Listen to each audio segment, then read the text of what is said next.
ఒంగోలులో అర్ధరాత్రి high tension continue అయింది. టీడీపీ వైసీపీ కార్యకర్తల ఘర్షణతో పట్టణం అట్టుడికింది. బ్రేకింగ్ న్యూస్ మనకు అందుతోంది. సమతానగర్ లో పరస్పరం దాడికి దిగారు. ఒకరికి తీవ్ర గాయాలయ్యాయి. ఒంగోలు రిమ్స్ దగ్గర రాత్రంతా ఉద్రిక్త పరిస్థితి కనిపించింది. ఆసుపత్రిలో మరోసారి కొట్టుకున్నారు టీడీపీ వైసీపీ కార్యకర్తలు. అనుచరులతో కలిసి బల ప్రదర్శనకు దిగారు బాలినేని, దామచర్ల. పోటాపోటీగా కార్యకర్తలను పరామర్శించారు ఇద్దరు నేతలు. ఒకరికొకరు వ్యతిరేకంగా పెద్ద ఎత్తున నినాదాలు, అరుపులు చేశారు.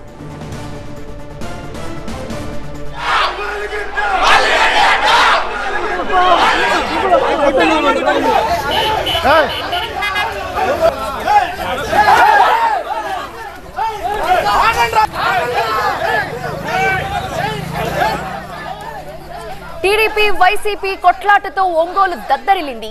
పోటాపోటీగా కార్యకర్తలను పరామర్శించిన బాలినేని, దామచర్ల తప్పు మీదంటే మీదే అని పరస్పరం ఆరోపించుకున్నారు. ప్రచారానికి వెళితే దూషించారంటూ బాలినేని కోడలు కావ్య ఆవేదన వ్యక్తం చేశారు. బండ బూతులు తిడుతూ అవమానించారంటున్నారు కావ్య. టీడీపీ కార్యకర్తలు అవమానించారని, ఎలా అవమానించారో బాలినేనికి వివరించారు ఆయన కోడలు కావ్య.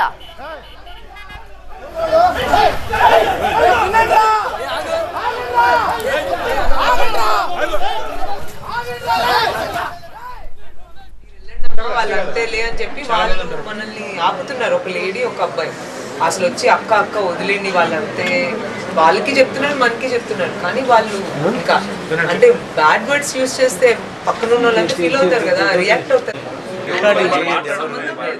వాళ్ళు క్యాజువల్ గా మాట్లాడారు.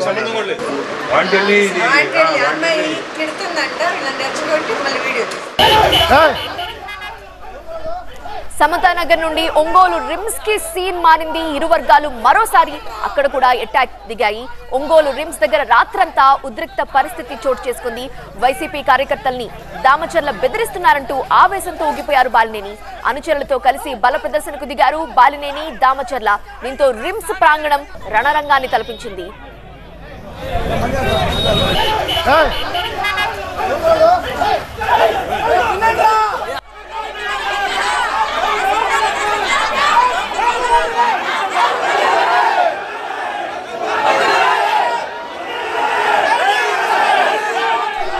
ఈ పరిణామాల నేపథ్యంలో టీడీపీ నేత దామచర్ల జనార్దన్ కు బాలినేని మాస్ వార్నింగ్ ఇచ్చారు. తన కుటుంబాన్ని టచ్ చేశావు, జాగ్రత్త అంటూ హెచ్చరించారు. తన కోడలిపై దాడి చేసి దూషిస్తారా అంటూ ఆగ్రహం వ్యక్తం చేశారు. దామచర్ల బయటికి రావాలంటూ రిమ్స్ ముందు బైఠాయించారు బాలినేని. బాలినేనికి సర్ది చెప్పి ఆసుపత్రి నుండి పంపించారు అక్కడి సిబ్బంది. వాళ్ళు తెలుగుదేశం పార్టీ వాళ్ళు వచ్చి ఆ సామాజిక వర్గం వచ్చి పనులు అడిగినా కూడా చేసి పెట్టా.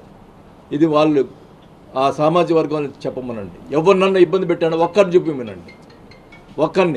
ఒకరంటే ఒకరన్నా మళ్ళా వైసీపీ గెలుస్తుంది అని చెప్పి గొడవలకు దిగేదానికి ప్రయత్నం చేశారు. మా కోడలు, మా నాయకులు 37 డివిజన్ సంబంధించి అక్కడ కూడా ఈ సామాజిక వర్గం ఎక్కువ ఉంటుంది. ఆ డివిజన్లో ప్రచారాన్ని నిమిత్తం వెళ్తే కార్యకర్తలు మరి మహిళలు ఎక్కువ పోయారు. పాంప్లెట్ ఇస్తే తలుపులేసి మాకు అవసరం లేదు మీరు వెళ్ళిపోండి అని తలుపులేసారు.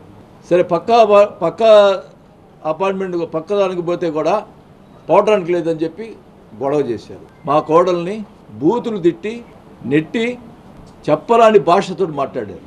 ఇది అంటే మేము చెప్పుకోలేని పరిస్థితి. నన్ను ఇబ్బంది పెట్టారు కాబట్టి నేను ఓచుకున్నా. ఈరోజు మా ఫ్యామిలీని టచ్ చేశారు. టచ్ చేసి ఈరోజు మళ్ళీ ధర్నా చేస్తాడు. ఇంకా అతని భాష ఏంది, ఇష్టం వచ్చినట్టు మాట్లాడుతూ ఉన్నాడు. జనార్దన్ చెప్తున్నాను, మా ఫ్యామిలీ టచ్ చేసావు, గుర్తుపెట్టుకో. ఇది నీకు మంచి పద్ధతి కాదు. మేము చూస్తూ ఊరుకుంటాం అనుకుంటున్నావా? ఎంతవరకు మన సీఎం గారు అన్నారు సౌమ్యుడు అని. 5 సార్లు ఎమ్మెల్యే ఉన్నటువంటి నా ఫ్యామిలీని టచ్ చేశారు. ఏం చెప్పాలా? నువ్వు ఇష్టం వచ్చినట్టు మా వాళ్ళు కొట్టారని చెప్పి మాట్లాడుతున్నావు. ఎవరో అతను వచ్చి ఇష్టం వచ్చిన బూతులు తిడితే కొట్టుండొచ్చు వాళ్ళు. కానీ అక్కడ ఉన్నటువంటి మిగతా సామాజిక వర్గం ఎవరినైనా సరే, తెలుగుదేశం పార్టీ కాదు, వైసీపీ కాదు, ఏ సామాజిక వర్గం మిగతా పక్కన ఉన్న సామాజిక వర్గం ఎవరినైనా అడగండి, అక్కడ జరిగిన పరిణామం చెప్తారు. ఒంగోలు ఘర్షణలపై పరస్పర ఆరోపణలు చేసుకున్నారు బాలినేని అండ్ దామచర్ల. హాస్పిటల్ వద్ద రాత్రంతా కూడా ఉద్రిక్త వాతావరణమే కనిపించింది. ఇరు వర్గాలకు సంబంధించిన కార్యకర్తలు పెద్ద ఎత్తున అక్కడికి చేరుకున్నారు. అక్కడ బాలినేని అక్కడ బైఠాయించారు కూడా. అయితే ఆయనకి సర్ది చెప్పి ఇరు వర్గాల్ని కూడా సర్ది చెప్పి అక్కడి నుంచి పంపించారు. కానీ అర్ధరాత్రి అంతా కూడా హై టెన్షనే కంటిన్యూ అయింది. మా ఫ్యామిలీని టచ్ చేశారు, అవమానించారు ప్రచారానికి వెళితే అంటూ ఆయన కోడల్ని గురించి అవమానించిన విధానానికి సంబంధించి బాలినేని ఫైర్ అయ్యారు. అక్కడ పోలీసులు కూడా చేరుకొని ఆయనకి సర్ది చెప్పే ప్రయత్నం చేశారు. కానీ ఆయన ఆవేశంతో హెచ్చరిస్తున్న దృశ్యాలు కూడా మనం చూస్తున్నాము. ఆయనకి ఎలాగోలా సర్ది చెప్పి వాళ్ళందరినీ కూడా అక్కడి నుంచి పంపించడం ఒక సవాల్గా మారింది పోలీసులకి.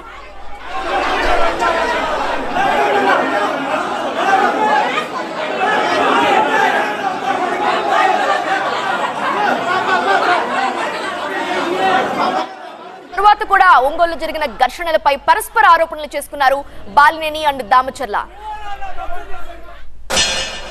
ఎక్కువ మహిళా కార్యకర్తలు ప్రచార నిమిత్తం సమతానగర్లో ఒక అపార్ట్మెంట్లో పోయి పాంప్లెట్ ఇస్తుంటే వాళ్ళు నేను తలుపులేసి మాకు అవసరం లేదు అని చెప్పటం, మా కోడలు పక్కకు రావటం.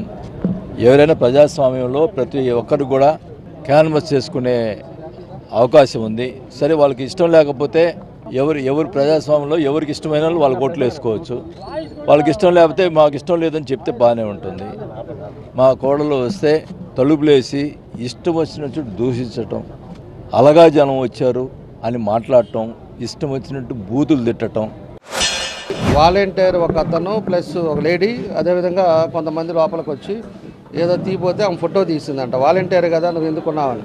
మేము వాలంటీర్ నేను రిజైన్ చేశానంటే సరేలే అని చెప్పారంట. మీకు పథకాలు ఎట్లా వస్తాయని అంటే పథకాలు మాకేమీ తీసుకోము, మా ఆయన గవర్నమెంట్ ఎంప్లాయీ అని చెప్పేసి వాళ్ళు చెప్తే మళ్ళీ బయటికి వెళ్ళేసి మళ్ళీ 10 మందిని 20 మందిని తీసుకొని వచ్చి అపార్ట్మెంట్ లోపలికి గోల తిరుపతిరావు అంట వాడు.